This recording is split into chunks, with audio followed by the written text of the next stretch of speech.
Hey there, we're Talia and Ophira Edut, identical twins and astrologers. Welcome to AstroTwins Radio, where we bring the stars down to Earth. My God, what an action-packed week we have in the skies. April 29th to Cinco de Mayo. I'm Talia Edut from the AstroTwins, here with your weekly horoscope update. Well, Monday, April 29th is going to start out in kind of a weird, surreal, and not sure which direction to go in, compass spinning state, because Mars, which is the go planet, and Neptune, which is the dreamy, laid back, and just let the universe handle it planet, are making their exact meetup in Pisces, their exact conjunction.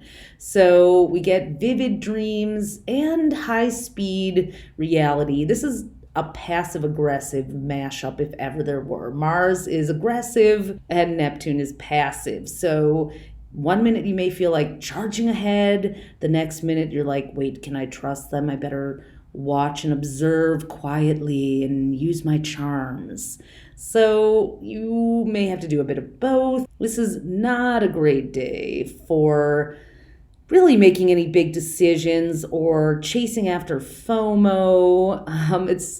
You're just gonna feel really foggy or even compelled. It's easy to get manipulated by, someone who seems to be dangling a carrot or charming you or making you feel anxious, like you're gonna miss out if you don't do it now.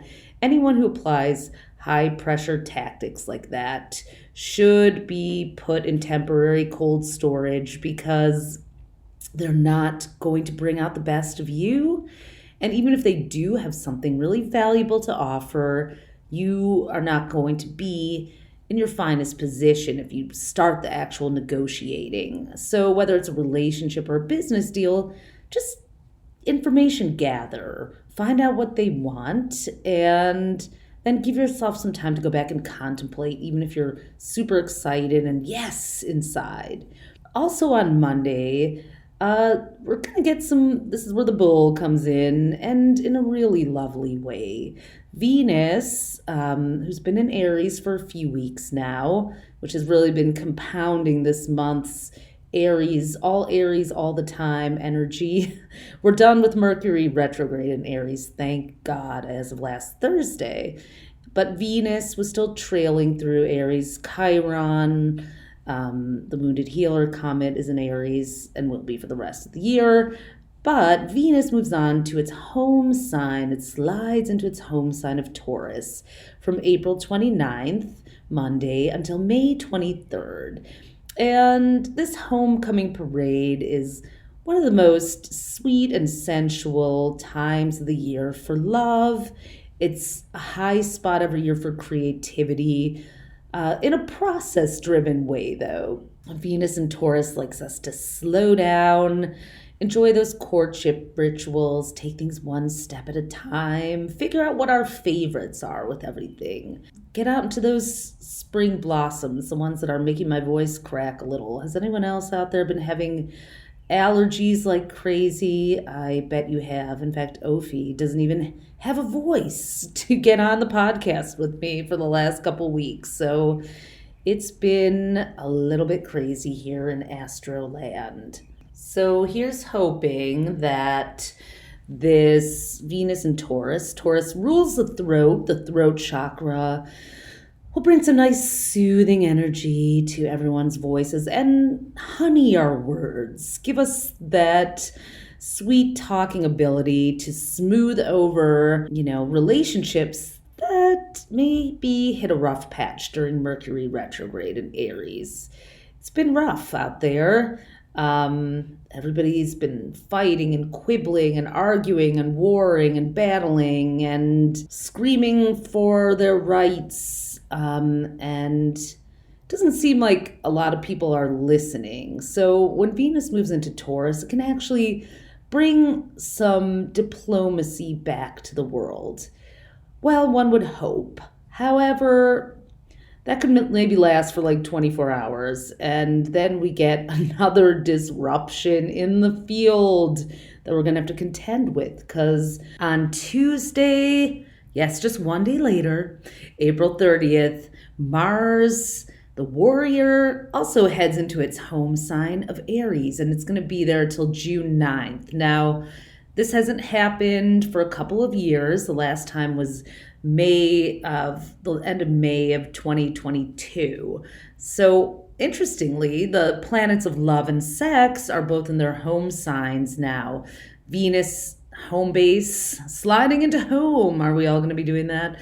Venus slides into home base in Taurus, and Mars in its power position in Aries. For sure, this can ratchet up spring fever into overdrive and make everyone really lusty and carnal and filled with desire.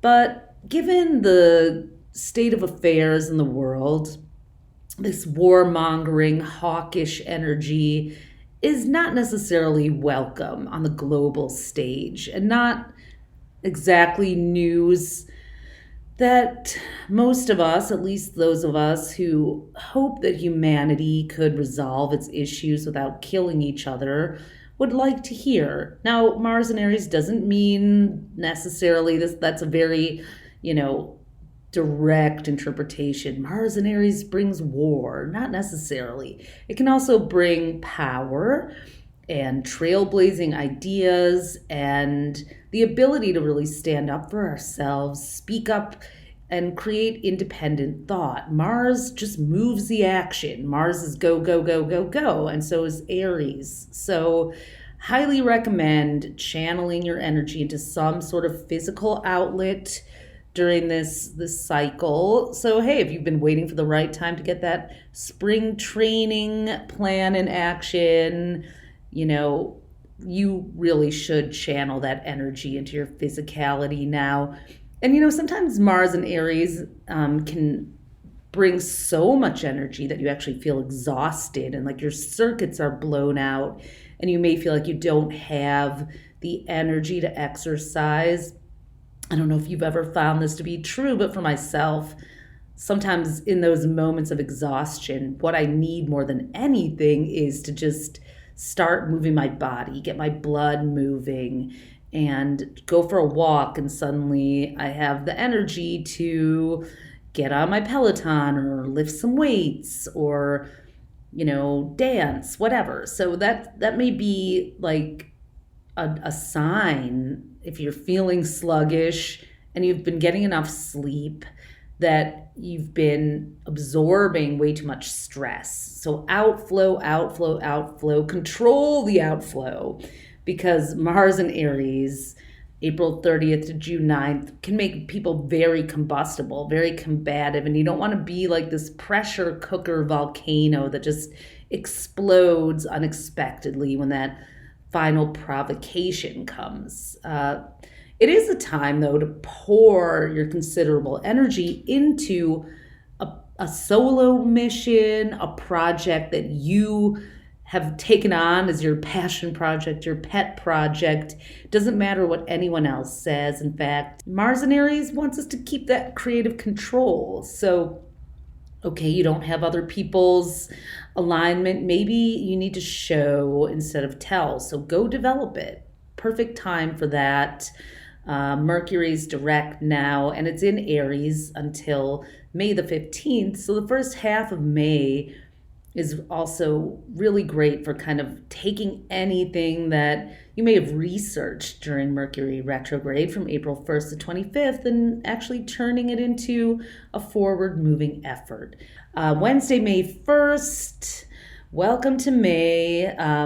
We have the Venus-Pluto square. So Venus, now in Taurus, is going to be squaring Pluto, the planet of control and strategy and all things hidden in the underground. So this is a seductive disruption. So relationships could get mired in power struggles.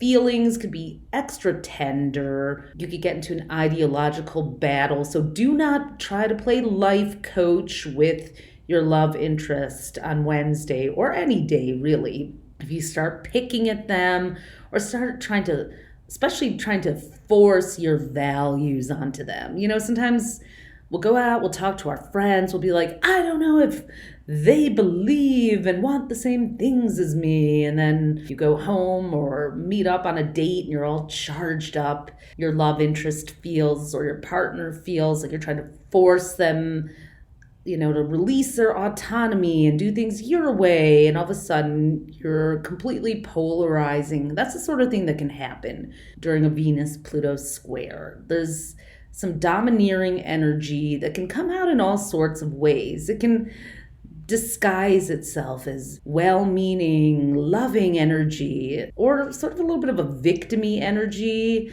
You're trying to control me. So, okay, sometimes that is true. And, sometimes that's a really bad thing and a red flag.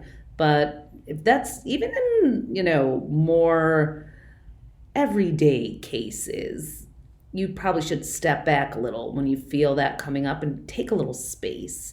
There's a quarter moon on Wednesday too in Aquarius, which is the balancer of last week's Scorpio full moon, the Tuesday, April 23rd full moon. This is a chance to kind of integrate some of the passionate energy that got stirred up by that Scorpio full moon and figure out, with that rational, cool, logical Aquarian head that, okay, does this make sense? How will this affect my community?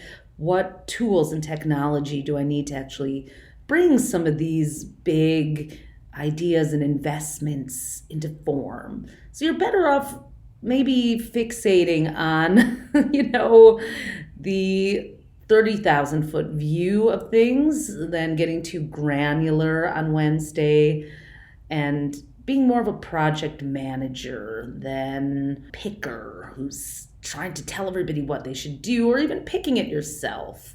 Do not do that, please. It's never anything that results in a positive outcome, but definitely not going to under a Venus-Pluto square, which can bring up a few body not so positive issues. And we don't recommend spending time fixating on your reflection. Go out again, move your body, dance, do something that makes you feel sensual, sing some karaoke, just anything to get the energy away from a critical gaze and out into the universe. Our energy extends 30 feet outside of our body. So think of yourself as a walking force field and pay attention and be aware of what you're sending out to the people, even if they're just standing next to you in line at the grocery store. Okay, the last transit I told you this week was chock full.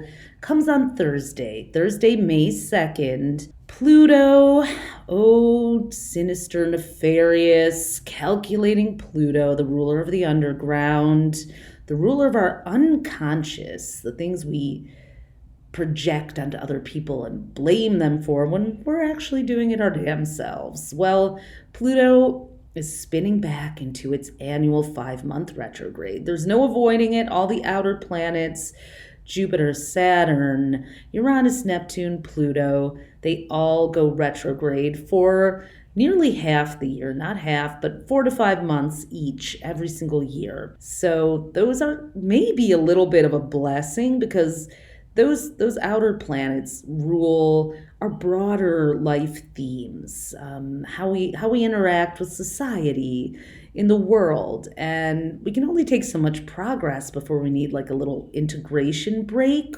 to, okay, let's digest, let's weave this into our lives. Let's not throw out the baby with the bathwater.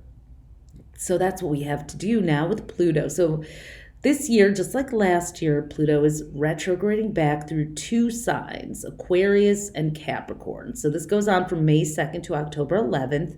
Pluto is retrograde in Aquarius until September 1st. And then on September 1st, it slips back in the zodiac and finishes up its retreat in Capricorn until October 11th. Now, I want to say something to all the Capricorns out there.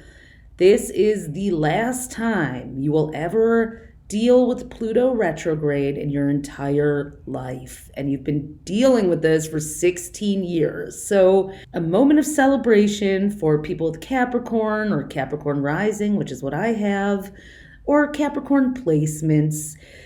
You're not going to have to deal with Pluto ever again after November 19th. That's when it moves into Aquarius for good. Well, not for good, but for 20 years until 2044. Aquarians, this is the beginning of a long cycle. Well, it began last year. You had a little bit of time with Pluto retrograde and Pluto in your sign.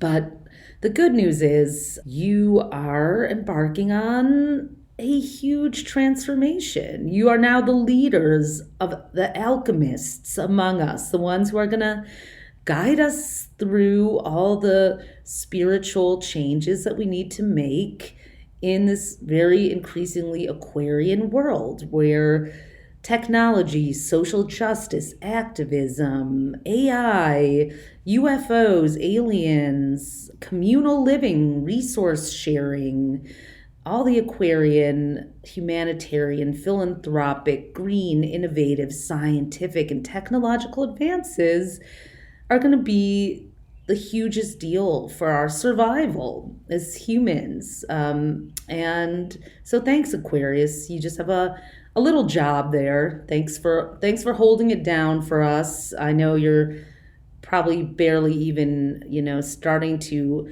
crack out of that shell. Aquarians have not had the easiest time over the last couple years because Pluto is underground and it's like you probably feel this volcano brewing if it hasn't already erupted. But change is in the air for you, and sometimes that has been accompanied by loss or just needing to evolve.